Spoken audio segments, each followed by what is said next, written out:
네, 시사 따라잡기 시작합니다. 오늘도 최영일 시사평론가와 함께하죠. 안녕하십니까?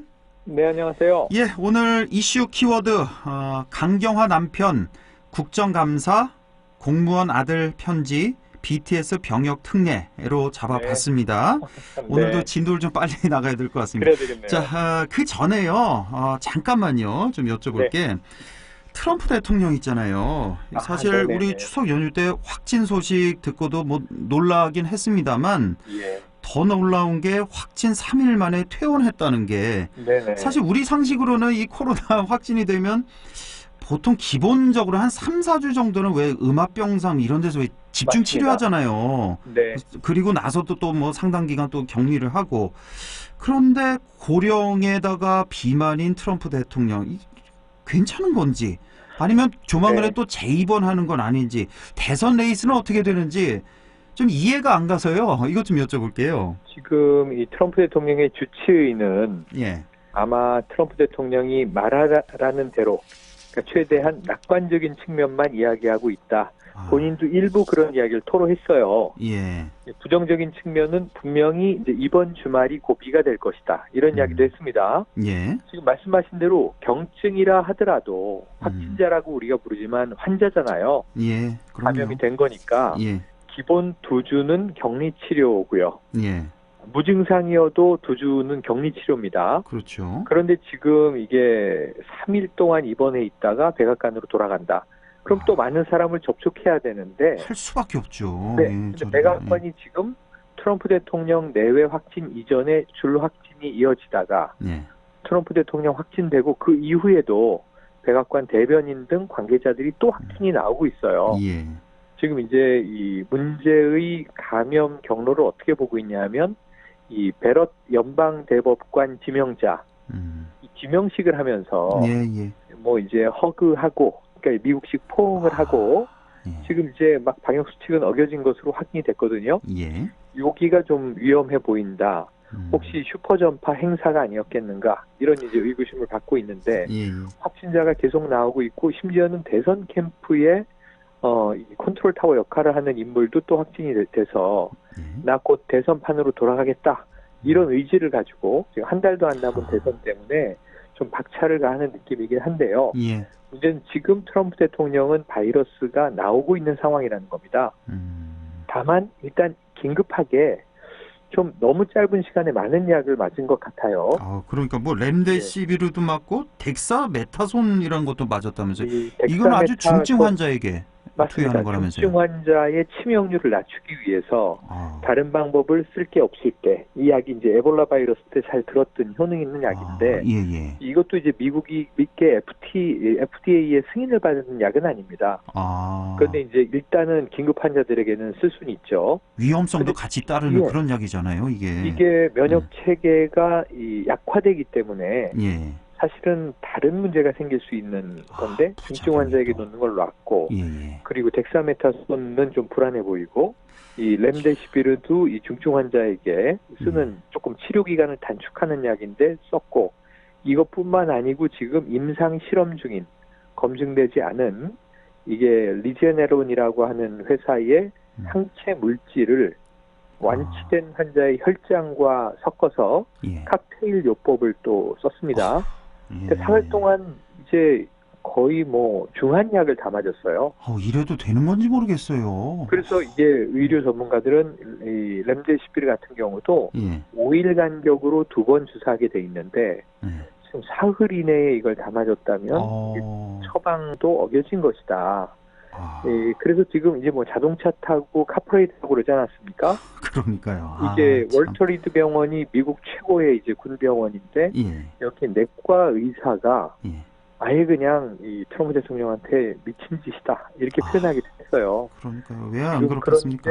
백악관으로 돌아가서 지금 뭐 격리 치료를 이제 앞으로 2주를 채운다면 모르겠지만 또 대선 관계자 만나서 보고 받고 업무 지시하고 이제 트럼프 대통령의 성격상 대선 총괄 지휘를 하게 되면 어쩌면 앞으로 조 바이든 후보가 좀 앞서 있지 않습니까? 한 뭐 지금 현재 시점으로는 10%포인트 정도 앞서가는데 이걸 따라잡겠다고 무리수를 두다가 오는 주말을 고비로 다음 주까지는 어쨌든 증상이 있는 기간인데 네. 더 위험해질 수도 있다. 이게 조마조마 바라보는 게 의료 전문가들의 중론입니다. 예, 참 그러고 보니까 대선이 오늘로 꼭 4주가 남았네요. 네, 뭐 맞습니다. 마음이 뭐 급하긴 하겠지만 네. 이 사람 생명이 먼저 중요한 게 아닌가 하는 맞습니다. 생각도 좀 들고요. 자, 진도 좀 나가보죠. 빨리 좀 네. 가야 될 것 같은데 강경화 외교부 장관의 남편 출국 문제 아주 시끌시끌합니다. 네. 전체적으로 뭐 어떻게 보십니까, 이 문제? 우선은 이게 강경화 장관 입장에 아주 곤혹스럽습니다. 네. 기자들 질문에 지금 이제 미국에 있는데 계속 통화를 나누고 있다는 거고요. 소통하고 있습니다. 이렇게 얘기했고 국민들께는 너무 송구스럽습니다. 근데 이 교수, 지금 이일병 연세대 명예교수인데요. 예. 그 남편이 본인도 굉장히 당혹하고 있다. 이렇게까지 무리가 빚어질지 몰랐다. 예. 그런데 이제 두 가지가 충돌 중이에요. 하나는 이게 뭐 서방 세계 외국이면은 개인주의가 발달해 있으니까 예. 아니 이게 공직자야 부인이 장관이지 남편이 뭐 범죄를 저지른 게 아니라면 또는 공직을 남용한 게 아니라면 이게 무슨 상관이냐. 그렇죠. 그런데 예. 한국 사회의 특성은 가족 때문에 곤욕을 치르죠. 한번 과거부터 생각해 보면 이제 정몽준 후보가 이 아들이 인터넷 공간에 이 국민들이 미개인이다 이렇게 썼다. 기억나요. 서울시장 후보를 사퇴한 일이 있었고요. 맞아요. 예. 또 과거에 고승덕 서울시 교육감 후보자가 그 따님이 이혼하고 엄마와 사는데 우리 아버지는 교육감 자격이 없습니다 해가지고 딸아 미안하다까지 했는데 결국은 이제 낙마했고요. 그러니까 이게 자식 문제라든가 배우자 문제 때문에 뭐 그만둔 경우 많습니다. 다만 강경화 장관은 이제 유엔에서 오래 근무를 하면서 남편과 떨어져 지냈고 이번 문정부 초기에 저 외교부 장관 후보자 청문회를 할 때요. 이 재산 문제 의혹 같은 게 제기됐을 때 남편과 자신은 완전히 독립 경제다. 자신은 친정만 챙긴다. 이런 얘기를 했고. 기억납니다. 남편이 뭐 이 바닷가에 호화 펜션을 가지고 있다 그랬는데 알고 보니까 컨테이너 박스를 놓고 바닷가에 그냥 조그만 캠핑장을 하나 꾸렸던 거였죠.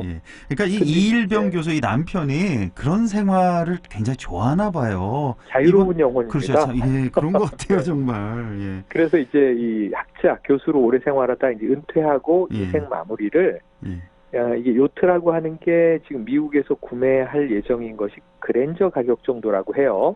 많은 분들이 그 정도밖에 안 되는 거예요? 네네네. 많은 분들이 뭐 수억 원짜리 엔진 달린 호화 뭐 유람선 아니냐? 당연히 그런 줄 알았죠. 네, 그게 아니고 그냥 돛단 요트인데 이게 풍랑을 만나면 바다에서 위험해지는 건데 본인이 항해술을 배워서 돛배를 타고 카리브해를 좀 횡단하고 싶은 게 꿈이었다고 합니다. 그게 이제 버킷리스트였나 봐요. 네네, 버킷리스트였던 거죠. 그래서 뭐 또 노년층들은 은퇴 후에 그래 나도 저렇게 살고 싶은 건 맞는데 근데 문제는 지금 꼭 굳이 갔어야 하는가.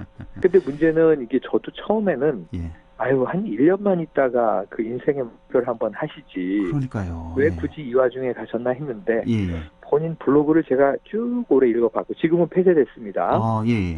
저 비공개로 돌려놨는데 느껴지는 게 뭐냐면 이게 빌 게이츠 이사장 얘기도 그렇고 이 코로나 이전으로 좀 자유로워지고 해외여행을 하려면 3, 4년은 기다려야 된다는 거예요. 근데 이분이 지금 67세인데 자, 근데 70세에 이걸 감행해야 되겠는가? 하루하루 좀 또 이 노쇠해지는 느낌도 있을 거고 이 결심이 섰을 때 감행하자. 그래서 올해 하나 내년에 하나 마찬가지 아니겠는가? 아마 이렇게 이제 생각을 했을 수는 있습니다. 다만 한국의 고위공직자 가족의 처신으로는 뭐 위법 불법은 아니라 하더라도 윤리적인 부적절 처신 문제는 분명히 남고 이것도 뭐 국민 정서상 또 반하는 부인을 좀 이제 이 상당히 위기에 몰아넣은 것은 사실이다. 그런데 또 이런 얘기예요. 67세 남편을 어느 또 부인이 통제할 수 있겠냐 이거예요. 장관이 아니라 대통령이라 하더라도 그러니까요. 배우자가 내 길을 가련다 하면 예. 원래 또 국내 생활, 해외 생활로 이제 오래 떨어져 지내고 이제 독립 생활했었기 때문에 예. 강 장관만 탓할 수도 없다. 또 이런 이야기도 나오고 이런 이슈가 터지면 이렇게 보면 이렇게 보이고 저렇게 보면 저렇게 보이고 그런 것 같습니다. 찬반 논란이 큽니다. 예, 자, 국정감사 얘기도 잠깐만 하나만 좀 짚어보죠. 지금 뭐 증인 채택을 두고 여야 간의 기싸움이 한창인데 그 지금 가장 큰 쟁점이 그 추미애 장관 아들 또 피살된 공무원의 형 이 채택을 아주 강력히 요청하는 것 같아요. 국민의힘에서는. 예. 지금 일단은 추미애 장관 아들 관련 당직 사병이라든가 또 아들 서씨 등등 해서 국정감사에 세우려고 한 게 주로 야당인데 국민의힘 쪽인데 여당이 하나도 지금 합의해주지 않으면서 증인이 제로입니다. 국방위는. 국방위는. 추장관 근데 정부 관계자들은 나올 사람들은 다 나오는 거죠? 네네. 관료들은 나오죠. 추장관 관련해서. 네네. 근데 이제 이 핵심 사자들. 예. 그래서 이제 증인 채택이 불발되면서 이제 야당이 좀 상당히 이제 불쾌감이 높아졌고요. 예. 지금 뭐 항상 누가 증인이냐 이건데 이번 국감의 증인은 저는 잘된 면도 있는데 작년에 나왔던 이 백종원 씨 또 부르려고 했는데 일단 이제 안 부르기로 했고요. 안 나온다 그랬죠, 백종원 씨도. 인성 문제 있습니까? 이근 대위, 비역 대위인데 뭐 비투 논란도 최근에 일부 있습니다만. 팽수도 안 나온다는 것 같던데요. 팽수도 결국? 안 나오는데 전 이건 아주 잘했다고 봅니다. 팽수가 것 같아요. 나의 세계관을 지키기 위해서 안 나갑니다. 세계관과 신비감을 지키기 위해서. 네, 이게 팽수가 지금 진짜 펭귄이냐, 이 연기자가 탈을 쓰고 연기하는 거냐, 이 뻔한 논란이 있는데, 네, 이것도 이제 팽수는 나는 이제 신비감과 세계관을 지키겠다. 그래서 이제 굳이 부르는 것도 지금 또 많이 질타를 받았어요. 결국은 불러놓고 이제 국회의원이 좀 한 건 하자는 거 아니냐, 그렇죠. 이 국정감사에 꼭 필요하냐, 당사자의 처우 문제는 EBS와 다 해결돼 있다고 한다. 불발이 됐고요. 철회가 됐고 안 나가기로 했고 그래서 지금 남아있는 게 추 장관 이 의혹인데 이것도 좀 이제 안 나올 것 같고 지금 강경화 장관 이게 쟁점은 한 3가지입니다. 강경화 장관이 배우자 출국 논란 왜 외교부는 국민 다수에게는 해외여행 특별주의보를 내려놓고 본인의 배우자는 막지 못했습니까? 이건 또 이제 사과해야 될 상황이고요. 그리고 이제 추미애 장관 아들 의혹은 추 장관 입장은 간단하죠. 검찰이 8개월 수사해서 다 무혐의를 내렸다. 뭐가 문제냐? 이렇게 됐을 때 이게 또 시끄러워질 것 같고요. 지금 핵심 사안 야당의 총공세는 실종 공무원의 북한군 피격 사건으로 몰릴 것 같습니다. 그런데 지금 친형이 나올지는 조금 지켜봐야 되는데 지금 오늘 일단은 이 고등학교 2학년 아들의 좀 구구절절한 안타까운 편지가 공개됐어요. 이거 편지를 쭉쭉 봤는데 일단 핵심은 뭐 아버지 명예를 좀 돌려달라. 이거 월북 아니다. 국가는 도대체 뭐 했는가. 뭐 이런 내용인 것 같아요. 전체적으로. 이거는 유가족 입장에서는 당연히 할 수 있는 말이죠. 한번 뭐 국가와 정부의 따져 물을 이야기로 보여지고 문재인 대통령 오늘 여기에 답을 내놨죠. 나도 마음이 아프다. 충분히 이제 이 유가족의 마음을 이해한다. 진상조사가 우선이니 조금 시간을 가지고 지켜보자. 편지가 도착하면 직접 답장을 쓰겠다 이렇게까지 얘기를 했던데요. 그런데 이제 이 친형은 오늘 또 대통령의 발언에 대해서 바로 이제 반박 기자회견을 했죠. 그래요. 더 조사할 게 뭐가 있느냐라고 얘기를 하면서 오히려 지금 군 당국이 가지고 있는 우리 동생의 마지막 모습이나 공개해달라 이렇게 이야기를 했습니다. 지금 이 친형이 주로 이제 정부하고 각을 세우고 있는 그런 양상인데 이것을 이제 지금 또 제1야당에서는 국정감사에서 최대한 문제 제기를 하겠다. 주호영 이제 원내대표가 사살 지시가 정확하게 딱 떨어지는 발언은 없었지만 이 762로 하라. 이게 7.62mm 북한군이 쓰는 소총의 구경을 의미하는 숫자인데 결국 소총으로 사살하라는 지시가 내려진 게 국방부에서 확인된 거 아니냐. 근데 여기에 대해서 왜 정부는 자꾸 사살 명령이 있었다는 걸 부인하느냐. 이렇게 따져 물었고. 알겠습니다. 지금 이 부분은 또 북한의 입장은 다르게 나와 있기 때문에 일단은 진상을 밝히는 게 최우선 과제가 되겠습니다. BTS 얘기도 한 1분 정도만 해보죠. 네네네. 지금 병역 특례를 줘야 한다는 주장. 그러니까 뭐 면제를 줘야 된다는 겁니까? 연기를 해야 된다는 겁니까? 대체 복무를 시키겠다는 겁니까? 이게? 지금 군 면제는 존재하지 않고요. 특례 제도가 논란 속에 유지되고 있는데, 자 먼저 이제 연구자들, 이 산업기능요원이나 이 전문 연구요원으로 이제 군 복무를 대체할 수 있습니다. 대체 복무고. 이거 없앤다 하면서 아직 조금 남아 있고요. 그리고 지금 이 문화인 예술인의 경우에 특례가 적용되는 대상이 예를 들면 뭐 손흥민 선수도 그렇고 지금 조건은 까다로워져 있죠. 이제 이 올림픽에서 금운동 안에 들거나 아시안 게임에서 금을 따거나 이 경우만 딱 특례를 주는데 면제는 없다는 말씀이 기초군사훈련 받고요. 사주는 다 받잖아요. 네, 다 받고 사주 뭐 6주 경우에 따라서 해병대를 갈 수도 있고 이렇게 받고 그 다음에 이 군이 요구하는 사회 봉사에 복무해야 됩니다. 시간 수에 맞게. 근데 그 특기를 살려서 주로 뭐 이제 군 홍보나 국위 선양 이런 쪽의 활동을 봉사로 인정해 주는 거예요. 그러니까 좀 이제 뭐 군 복무보다야 작게 일을 진행할 수 있으니까 좋겠죠. 근데 문제는 클래식 음악의 해외 콘쿠르에 1, 2위를 했다든가 국내에만 있는 뭐 국악 경연 대회에서 1위를 했다든가 그러면 적용이 되는데 대중문화 예술인은 쏙 빠져 있고 그러니까요. 너무 이제 좀 이 고전 문화에만 집중돼 있는 거 아니냐. 이 빌보드에 지금 이제 빌보드 100 차트 1위를 몇 주째 하고 있다고 하는 것은 어마어마한 일이긴 하죠. 그럼요. 그래서 대중문화 예술로 국위 선양을 더 많이 한 경우는 왜 특례를 적용하지 않느냐. 이게 이제 민주당 노웅래 의원이 개정 발의하겠다는 주장이에요. 이건 예전부터 있어 왔어요. 근데 BTS가 드디어 이제 군에 갈 상황이 이제 내년부터 닥쳐오는 겁니다. 뭐 내년 말이라면서요. 한 1년 남았네요. 같은 당 내에 지금 박성민 청년 최고위원이 요즘에 이제 이낙연 그 대표의 이제 지명으로 최고위원 역할이 됐는데 대학교 4학년이죠. 근데 좀 이견을 냈어요. 뭐냐면 팬들도 그렇고 BTS는 군대를 가겠다고 한다. 왜 자꾸 제3자들이 난리냐. 그러니까요. 본인의 의사에 맡겨둬라.